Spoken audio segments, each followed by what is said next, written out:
आज हम सर्वोच्च न्यायालय एवं न्यायिक टिप्पणी पर इस वीडियो के माध्यम से अपनी बात रखेंगे। वैसे तो लोकतंत्र में न्यायालय का मुख्य कार्य समक्ष प्रस्तुत होने वाले मामलों में विधि एवं कानून के अनुसार निर्णय देना होता है। न्यायिक टिप्पणियाँ भी न्यायिक कार्य का एक हिस्सा होती हैं और इसमें न्यायालय किसी मामले की सुनवाई करते समय उस मामले से जुड़े चीज़ों के संदर्भ में अपनी राय रखते हैं। यह राय लिखित होती है, इसे न्यायिक टिप्पणी कहा जाता है। न्यायिक टिप्पणी प्रशासनिक टिप्पणी एवं अन्य तरह की टिप्पणियों से सर्वथा भिन्न होता है। यह टिप्पणी तर्क विचार आधारित होती है तथा विधि एवं व्यवस्था की परिधि के भीतर होती है। न्यायिक टिप्पणियाँ कोई राजनेताओं के, धर्मगुरुओं के, उपदेशकों के या जन सामान्य के बयान नहीं होते हैं। न्यायिक टिप्पणियों का न्यायिक भाषा में, न्यायिक कार्य में एक महत्वपूर्ण स्थान है।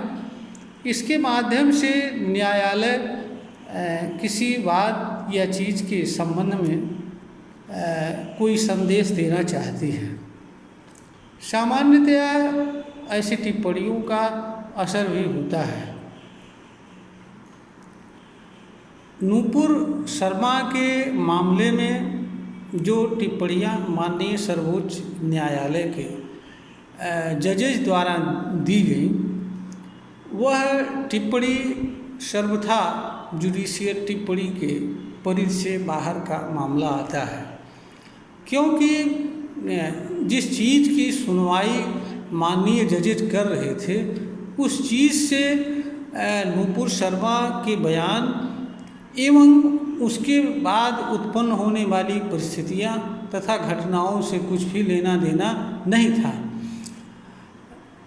नूपुर वहाँ पर मामले में सिर्फ इतना ही देखा जाना था कि न्यायालय की नूपुर शर्मा के खिलाफ दाखिल होने वाले देश भर में तमाम तरह के आपराधिक मामलों को सुनवाई हेतु एक जगह किया जाए अथवा नहीं किया जाए।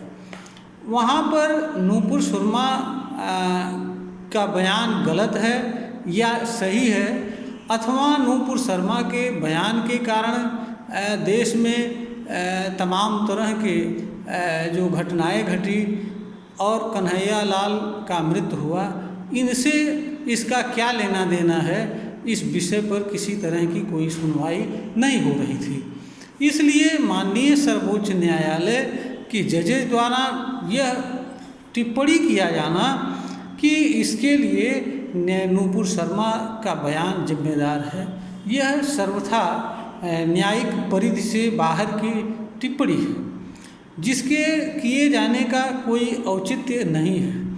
जिस तरह से टिप्पणियाँ की गई वह जैसे लग रहा था कि एक राजनेता बयान दे रहा हो या कोई उपदेश दे रहा हो या जनता का कोई सलाहकार बन करके उसे सलाह दे रहा हो। न्यायालय की अपनी एक गरिमा होती है।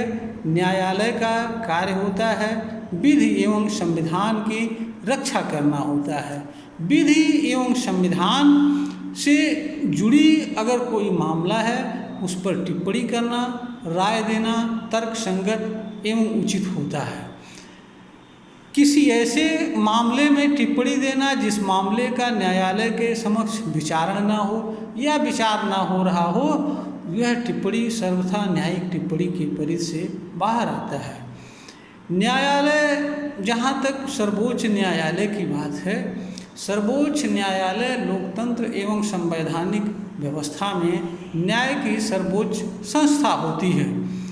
इसी के सहारे देश का संविधान एवं जनता के मूलभूत अधिकार तथा कानून सुरक्षित होता है तथा देश इसी के कारण जो है रूल ऑफ लॉ भी सुरक्षित होता है। और सर्वोच्च न्यायालय का कार्य होता है कि वह विधि शासन की मंशा के अनुसार न्याय का निष्पादन करे तथा विधि शासन के विपरीत जाने वाले अधिकारियों एवं विधि व्यवस्था में लगे हुए लोगों पर नियंत्रण दे, मार्गदर्शन करे। इसका कार्य ऐसे मामलों में टिप्पणी करना नहीं होता है जो उसके समक्ष विचारार्थ ना आया हो या जो उसके लिए विचारणीय न हो।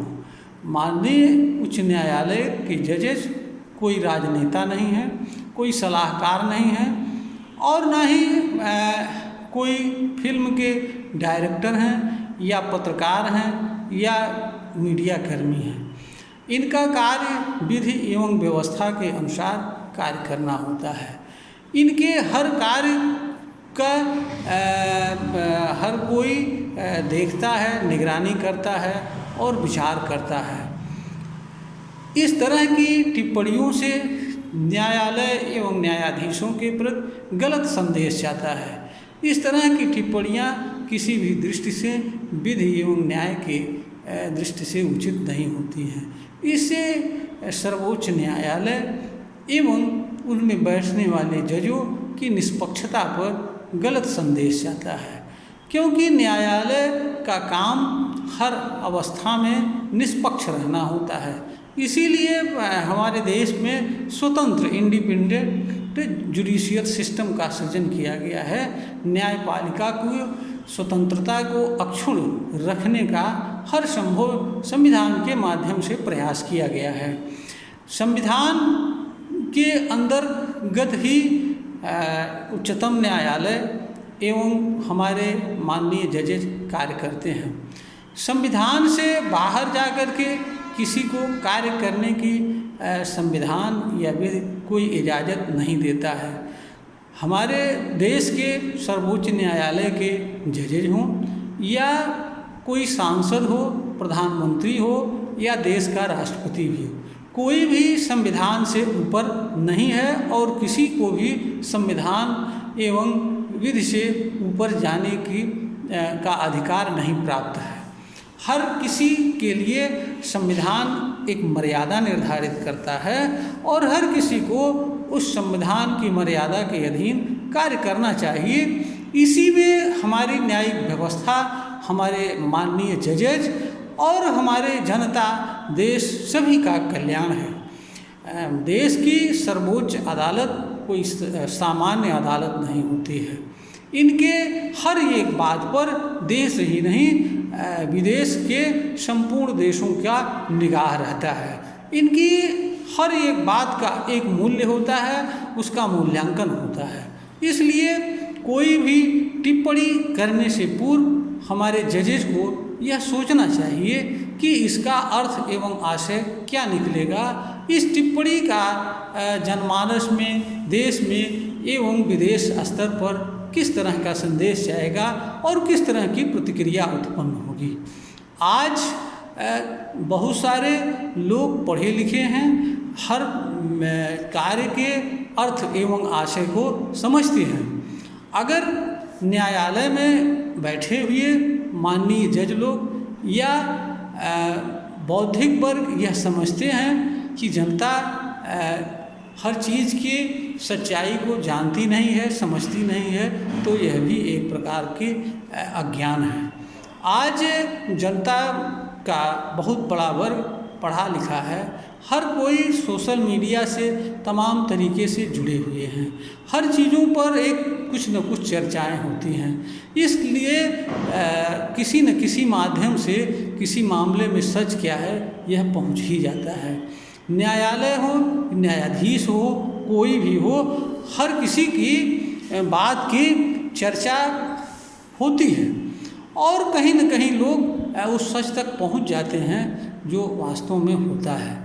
इस टिप्पणी के मामले में भी यही हुआ है।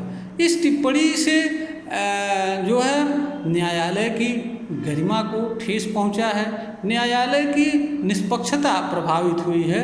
सर्वोच्च न्यायालय कोई साधारण न्यायालय नहीं होता है, इस पर निगाह रहता है, यह सर्वोच्च संस्था होती है और इस पर संपूर्ण देश के संविधान के लोकतंत्र की रक्षा करने का दायित्व होता है। इसलिए इनके हर बात का मूल्य होता है। इसलिए हमारे जजेज के लिए उचित यही होता है कि ये निष्पक्ष होकर के स्वतंत्र मन से न्यायिक टिप्पणी करें, और ऐसी टिप्पणी भी कोई मूल्य नहीं रखती है जो रिटन ना हो। टिप्पणी जो भी होनी चाहिए वह लिखित होनी चाहिए, ताकि उसे सबूत के रूप में या किसी अन्य रूप में देखा जाना चाहिए। ज़बानी टिप्पणी करना एक प्रकार से न्यायिक व्यवस्था का मजाक उड़ाना होता है। ऐसे कार्य किसी भी दृष्टिकोण से उचित नहीं होता है। न्यायालय का कार्य लिखित होता है, लिपिबद्ध होता है, इसलिए हर कार्य को लिपिबद्ध तरीके से किया जाना चाहिए। अगर हमारे जजेज कहीं किसी मामले में कोई टिप्पणी करना, न्यायिक टिप्पणी करना उचित समझते हैं तो उन्हें करना चाहिए, किंतु टिप्पणी लिखित में होनी चाहिए। ज़बानी टिप्पणी का कोई मतलब नहीं होता है। इससे लोग टिप्पणी वास्तव में क्या की गई है, क्या नहीं की गई है, इसको भी तोड़ मरोड़ करके लोग पहुंचाने का कार्य करते हैं। इससे जनता एवं समाज में भ्रम पैदा होता है और न्यायालय के प्रति एक तरह का अविश्वास पैदा होता है। हमारे जजेज को इस तरह की टिप्पणियों से बचना चाहिए। उनका कार्य न्याय एवं न्याय की गरिमा को बनाए रखना है, निष्पक्ष न्याय प्रदान करना है। और ईमानदारी से अगर देखा जाए तो हमारे देश के हर सिस्टम में गिरावट आई है, और आज ईमानदारी से अगर देखा जाए तो किसी भी सिस्टम और सिस्टम में बैठे हुए व्यक्ति का जनता पर कोई भरोसा नहीं है। थोड़ा बहुत भरोसा बचा भी है तो वह है न्यायालय। न्यायालय एक अंतिम पायदान होता है जहां जनता को यह भरोसा होता है कि उसके कुछ न कुछ न्याय अवश्य मिलेगा। किंतु वहां से भी जब गलत संदेश जाने लगते हैं और ऐसे संदेश जो राजनीति से जुड़े होते हैं, जहां जनता के अंदर भ्रम पैदा होता है, तो उससे न्यायालय के प्रति भी जनता में एक प्रकार का अविश्वास पैदा होता है। वैसे ही हमारे देश में न्याय में विलम्ब होने के कारण हमारे देश में मिलने वाला न्याय एक प्रकार का मजाक बन गया है। लोगों के अंदर विश्वास नहीं रह गया है और वास्तविकता भी है, क्योंकि हमारे देश में किसी मुकदमे का निस्तारण कितने दिनों में हो जाएगा, यह हमारे ख्याल से कोई भी बताने की स्थिति में नहीं होता है। जहाँ पर न्याय कितने दिनों में मिलेगा यह बता पाना निश्चित न हो, या न्याय कितने दिनों में मिलेगा यह अनिश्चित हो, वहाँ न्याय से स्वाभाविक रूप से भरोसा कम होना एक स्वाभाविक सी बात है। आज कहीं न कहीं हमारे देश की जनता, हमारे देश का हर वर्ग न्यायालय की तरफ एक उम्मीद भरी निगाह से देखता है और यह उम्मीद करता है कि लेट लपेट ही सही, लेकिन हमारे न्यायालय जो भी उचित एवं विधि संगत होगा वही निर्णय करेंगे। तो हमारे जजेस को न्यायपालिका की स्वतंत्रता, निष्पक्षता तथा देश एवं जनता में अपनी एक निष्पक्ष ईमानदार छवि बनाए रखने का कर्तव्य होता है। इसी में हमारी न्यायपालिका का, हमारे जजेज का, हमारे देश और जनता सभी का कल्याण है। यह वीडियो ज्ञानवर्धन हेतु बनाई गई है। अगर श्रोता को ज्ञानवर्धन के योग्य प्रतीत होता है, इसे लाइक करें, शेयर करें, सब्सक्राइब करें।